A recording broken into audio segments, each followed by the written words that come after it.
We think of growing up as a time of carefree and joyful exuberance, growth, and exploration.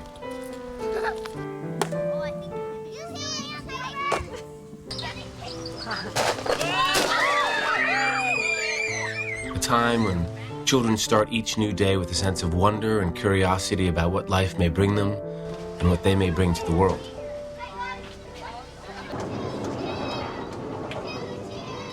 At the same time, they may wonder how to make and keep friends, how to do well in school, how to cope with various family difficulties, or how to be happier in general. Many times, these concerns can become overwhelming, and children may lose a sense of their own inherent good qualities. Qualities such as patience, tolerance, perseverance, and compassion can be cultivated like seeds, helping them grow into happy and self-sufficient adults. There is a tool that can help children plant these seeds. It is called anapana meditation.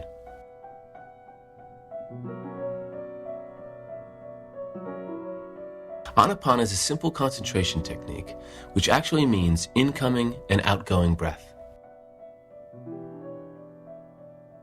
The technique was happened upon by a boy who had come to be known as the Buddha. While sitting under a tree when he was about 5 or 6 years old, the boy began to spontaneously observe his natural breathing. Later, he would use anapana on his way toward enlightenment and the discovery of vipassana meditation. Through practicing anapana, children begin to learn how the breath is intricately connected to their state of mind. Meditation teacher S.N. Goenka of India developed this anapana program for children after many of his students requested it. Mr. Goenka learned the practice of anapana and vipassana through his teacher, Sayaji Ubakin of Myanmar. There are now over 200 vipassana centers around the world offering both 10-day vipassana courses for adults as well as short anapana courses for children and teenagers. When children and teens come to the course, they agree to observe 5 promises throughout the course. And one of them is to not drink alcohol or drugs. No harsh words, lies, backbiting. Yeah. I forgot the other one. Another one is to not kill. And no misconduct. Yeah. Another one is to not steal. Another one is to not push or harm.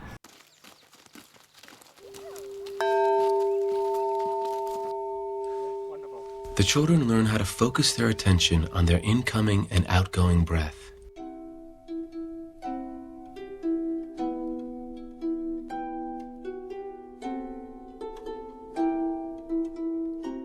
While trying to do this, the children begin to face the many distractions that begin arising for them.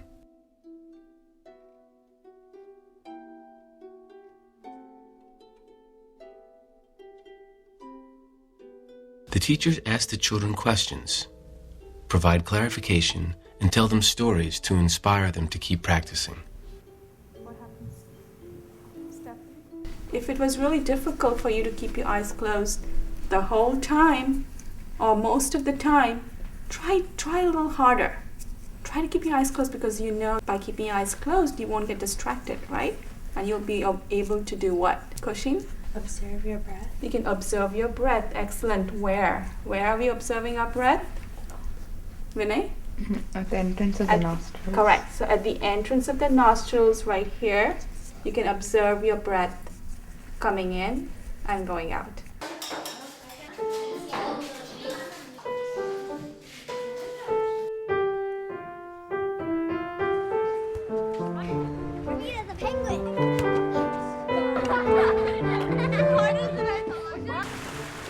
The outdoor playtime allows children to relax and try to integrate what they're learning in the meditation hall.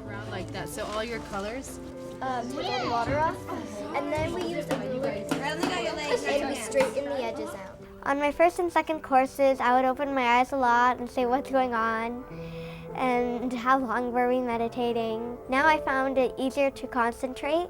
Even though some things might disturb you, it's a lot easier than before. It's a technique to observe natural breathing. It's a purely non-sectarian meditation technique. When they first said it to me, I didn't really understand it. I was like, okay, I'm going to focus on my nose, all right? And it didn't really work and stuff, but you got to focus on the breathing. It's not just focusing on the breathing, it's a focusing of the now. I like the arts and crafts and making new friends and people, but I also like meditating too because it helps me have more patience with my sisters and it just calms me down. This is my fifth. We've been to one in Australia. I've been to two in Australia. They actually see the results, my children, from what they've done with the children's courses. It makes a parent's life easier too, I think, than having to discipline them so much and having to down the line actually put a wall between you and them by being the bad person, by saying, no, you can't, you have the wisdom, but they don't essentially.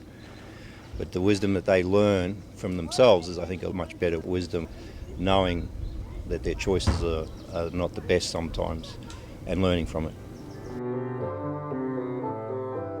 I think it's a real gift to give children the awareness of respiration. Children won't naturally come to that themselves, so being given this tool to observe the breath is, I think, key, because that connection between the mind and the breath is something that the child can take with him or her wherever they go. After serving these courses for a few years, you see the children come in when they are 8 years old and often unable to even keep the eyes closed. And I've seen those children go from being 8 to being teenagers, and it's this wonderful opportunity for us to serve children and accompany them through this path of development.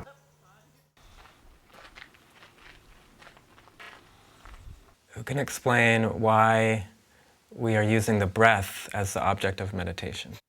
It's directly linked to your mind. If your mind's agitated, like you're angry or you're sad or something, your breathing patterns usually reflect that. Like if you're angry, you might be huffing and puffing, while if you're tranquil and calm, your breathing is natural also.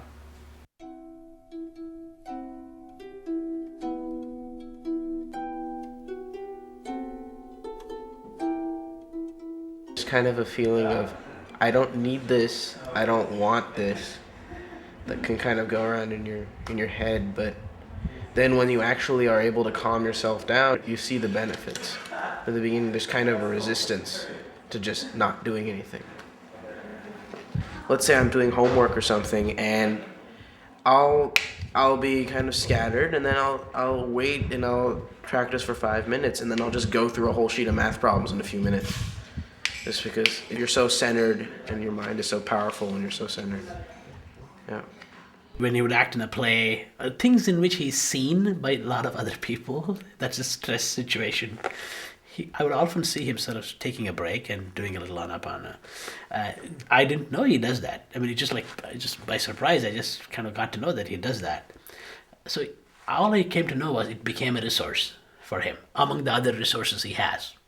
Mm-hmm. And he was beginning to use it as and when it would make sense to him. It's been really nice to see kids develop and then continue and even start adult 10-day courses. We've seen that happen too. Obviously, as a college student, there's a lot of stresses. There's the exams. Most of the time before a test, you just find yourself subconsciously observing your breath all of a sudden, or observing your sensations. And it's just something that you've been trained as a little kid to do, and now it just comes like second nature and it just happens. And that really helps. You know, I can observe the differences between myself and my friends who's completely neurotic before tests. And I'm just like, okay, whatever, let's take the test and see what happens. So, yeah. Being able to just sit down and have that quiet time when you're focusing on your breath, it was sort of like a calming exercise. And that, you could bring that back to your house. My mom was diagnosed with cancer for about 8 years before she passed away. And through that whole time of me growing up, she would really take what you learn at a 10-day course or the values you learn in a children's course, and she just used it in her day-to-day life every day. That really helped me be okay with her being so sick because she was so strong about it. She would always tell us that, everything's changing all the time, and she'd be very equanimous and just so inspiring that it made it easier to deal with.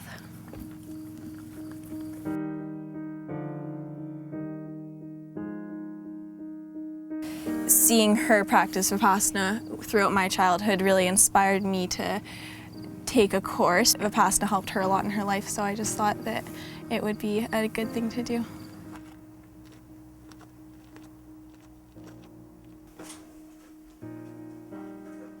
Meditation is supposed to help me find out what the truth is, like why is this way, or why should we do this?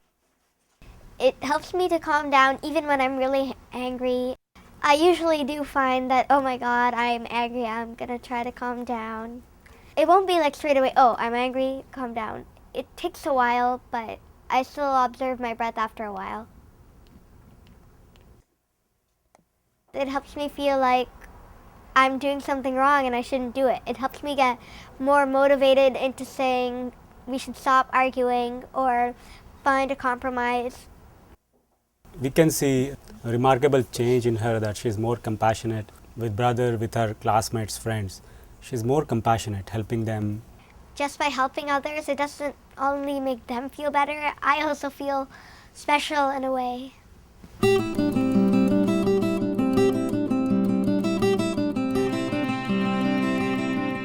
The children and teens are planting seeds of awareness, and they're taking home a practical tool, one they can use at any time, eyes open or closed, to help them in their everyday lives.